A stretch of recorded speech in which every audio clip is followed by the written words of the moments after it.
Hey, what is up guys? Welcome back to the channel and welcome back to Gran Turismo 7 money builds and methods. This time we're going to go with my favourite of update 1.35, the Mitsubishi Lancer Evolution 3. A surprising car that kind of came out of nowhere for me, but has since been my kind of go-to for grinding money, just because I absolutely love the way this thing drives and it's just an absolute joy to look at, and it really does give you a proper good feeling when built correctly. So I'm going to take you through my update 1.35 build for this brand new car to Gran Turismo 7, and we're going to get into it first by looking at just how much this thing costs. Now it is actually on limited stock currently, so this may be the last day for you to actually pick up this car. It's going to be a little bit on the pricey side for a used car, coming in at 100,000 credits, but trust me, you are getting a very good base car to be able to build upon. 264 brake horsepower from standard. As you can see, in terms of mileage, it's not that high, around about just under 4,000 miles, and its overall PP is rather on the low side at 474.33, but we are going to counter that by essentially putting all the upgrades on this thing and it's still being eligible to grind money, which is absolutely fantastic. Now in terms of the build, we're going to run the wide body, so just ensure that you've got that installed and on the car. This will match up all of the aero parts, so we're going to go through those next, and we're going to start off first with the wheels. Now these do actually affect your performance points, and I'm going to show you exactly how I have mine set. We've obviously got the Work Emotion D9Rs on. We've got them set to 17-inch wide width and wide offset, so just ensure you've got those matched, and they will essentially match the wheels that I exactly have on this car. Custom parts, we've got the front at Type B, and then next we're going to head over to the side of the car once again at Type B, then we're going to head over to the rear at Type A, and once again to the wing at Type B. We also have roll cage Type C installed, so it's roll cage Type C. Just ensure you've got that on, it's the full cage. Let's get into the tuning sheet. This is where you're going to get your performance parts from. Obviously, we have racing medium tyres on this one. Allows for a lot more pace than the hards, although you will have to kind of slightly nerf it with a little bit of a ballast adjustment. Fully customizable suspension at the front. It's 135 for the high and 150 at the rear. Anti-roll bar is 5 at the front and 8 at the rear. Compression is going to be 40 for both, just ensure those match. Same with expansion, but it's going to be 50. Natural frequency at the front is going to be 3.00 and 3.15 at the rear. Negative camber angle, both are 2.0. Zero toe angle front and 0.10 inwards at the rear. Fully customizable differential, and we're going to have all of these set to 5. So initial torque both to 5, acceleration both to 5, braking both to 5, and then the torque vectoring differential we have to 35 to 65, and then we're going to head over to the transmission, which is fully customizable racing, and then we have the top speed set to 270, and I'll give you a quick peek at the gears, so if you need to change anything to match those, just go ahead. The final drive is 5.587.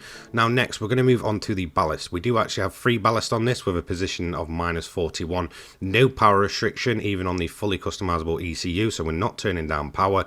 Downforce at the front 50, 250 rear, and then we have the parts that were high RPM turbo, anti-lag system set to strong, intercooler set to racing, and then we have the racing air cleaner, racing silencer, racing manifold, racing slotted discs, racing pads, and then we're going to head up to the top right here with the racing clutch and flywheel, carbon propeller shaft, bore up S, stroke up, engine balance tuning, polished ports, high lift camshaft, titanium connecting rods and pistons, racing crankshaft, and then all of the weight reductions, so stage 1, 2 and 3, and finally increased body rigidity. So just copy that sheet, feel free to pause if you need.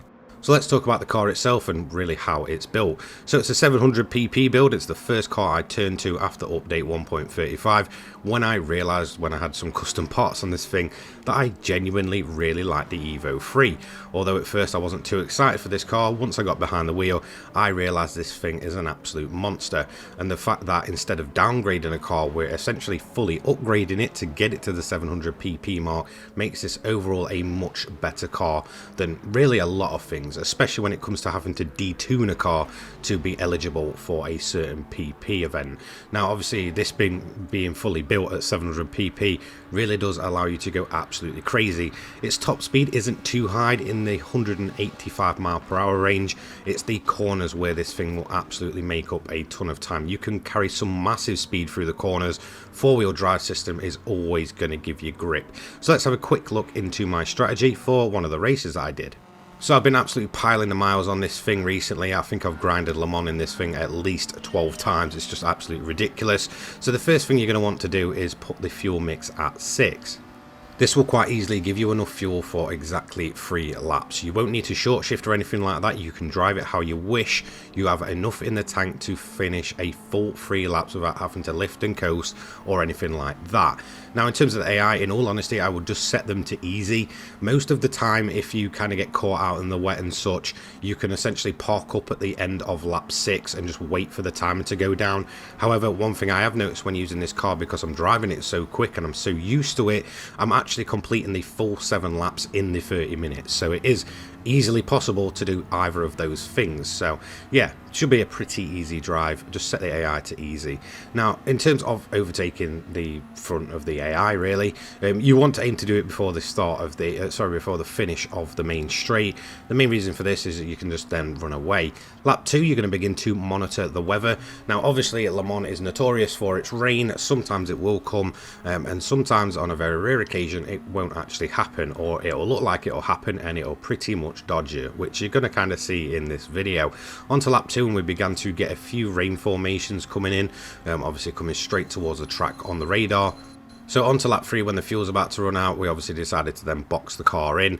As we can see, a lot of rain formation coming in towards us. So at this point, it was time to cover it off on the intermediate tyres.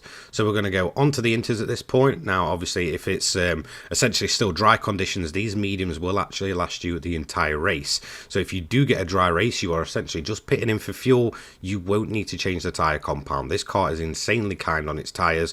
Again, kind of helped by the four-wheel drive system. No matter how much you absolutely rag the living hell out of this thing, it will not burn through its tyres very quickly at all, meaning that you can complete the event with way over half of your tyre life remaining.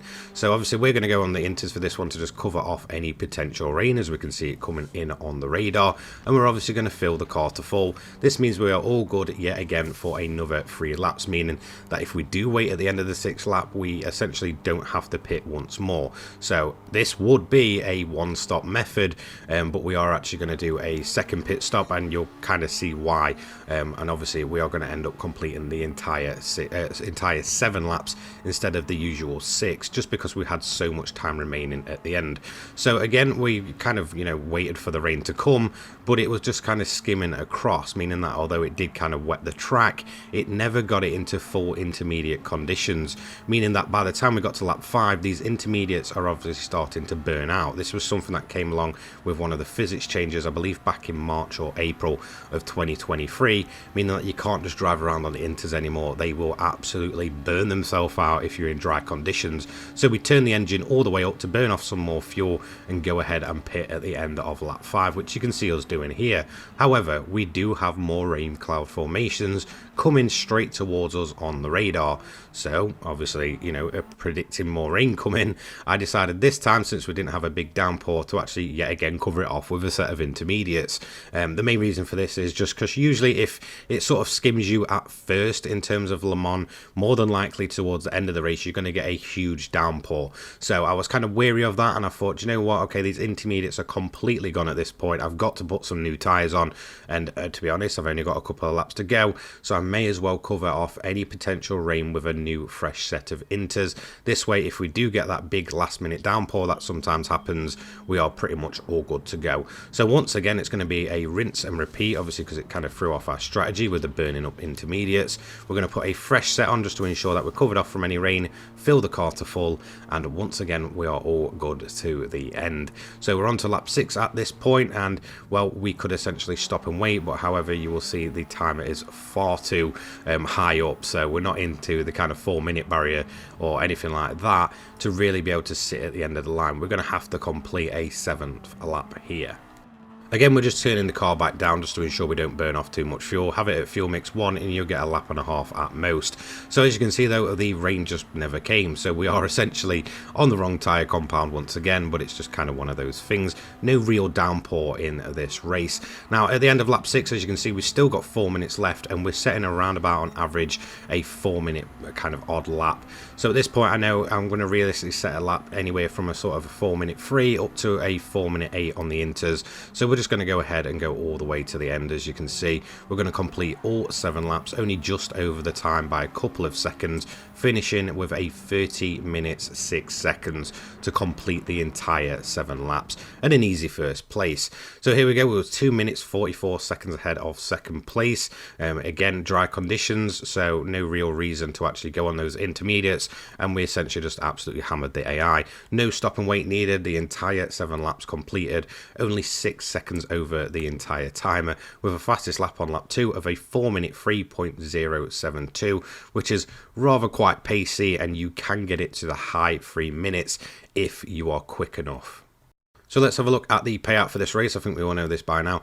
825,000 credits. Now, obviously, overall, this is a fairly standard payout. It's rather decent. You can get 2 of these in an hour, which means you're going to make 1.65 million per hour, especially if you kind of do it correctly. You can instantly retry, and within a couple of seconds over an hour, you're going to be getting that 1.65 million.